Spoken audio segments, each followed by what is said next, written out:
3 நாளாக காய வச்சு க்ளீன் பண்ணி நான் மல்லி எடுத்து வச்சுருக்கேன். அதுக்கு என்ன சேர்க்கலான்னு பார்க்கலாம். 150 கிராம் அரிசி, 150 கிராம் பெரிய ஜீரகம், 150 கிராம் கடலைப்பருப்பு, 100 கிராம் மிளகு, 100 கிராம் சின்ன சீரகம். நம்ம ஆல்ரெடி மல்லியை காய வச்சு வச்சுருக்கோம், அதை நம்ம வறுக்க தேவையில்லை. இது எல்லாத்தையுமே நம்ம கொஞ்சம் சூடு பண்ணி எடுத்துக்கலாம். ரொம்ப கருக விட்டுறாதீங்க. இங்கே பாருங்கள், சும்மா லைட்டாக தான் இருக்கணும். ஏன்னா கொஞ்சம் எது கருகிட்டாலுமே நம்ம மல்லிப்பொடியோட வாசம் வேஸ்ட் ஆகிரும்.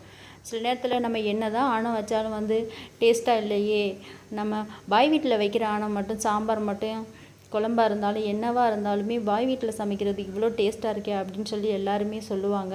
அதுக்கு காரணம் மல்லிப்பொடி அரைக்கிறதும் இந்த மாதிரி மசாலா சேர்த்து இந்த மாதிரி சேர்மானங்கள் சேர்த்து மல்லிப்பொடி அரைச்சிங்கனாலே நம்ம என்ன ஆணம் வச்சாலும் என்ன குழம்பு வச்சாலும் நல்லா டேஸ்ட்டாக இருக்கும்.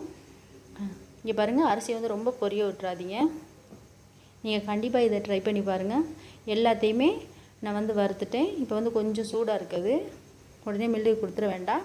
கொஞ்சம் லைட்டாக சூடு ஆறுனதுக்கப்புறம் எல்லாத்தையும் கவரில் கட்டி நம்ம இப்போ அரைச்சிட்டு வந்தாச்சு. மில்லில் அரைச்சிட்டு வந்ததுமே ரொம்ப கவனம், காற்றடிக்கிற இடத்துல வச்சிடாதீங்க, ஃபேன் போட்டுறாதீங்க. ஒரு ஓரமாக கிச்சனில் கொட்டி வச்சு நல்லா ஆற விடுங்க. 1 வீக்குக்கு தேவையான பொடியை ஒரு டப்பாவில் போட்டுக்கோங்க. மிச்சத்தை எடுத்து ஃப்ரிட்ஜில் வச்சுக்கோங்க.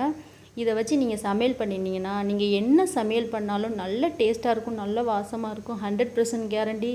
தேங்க்யூ ஃபார் வாட்சிங். பாய். இன்னொரு வீடியோட உங்கள் எல்லாரையும் மீட் பண்ணுறேன். Bye bye.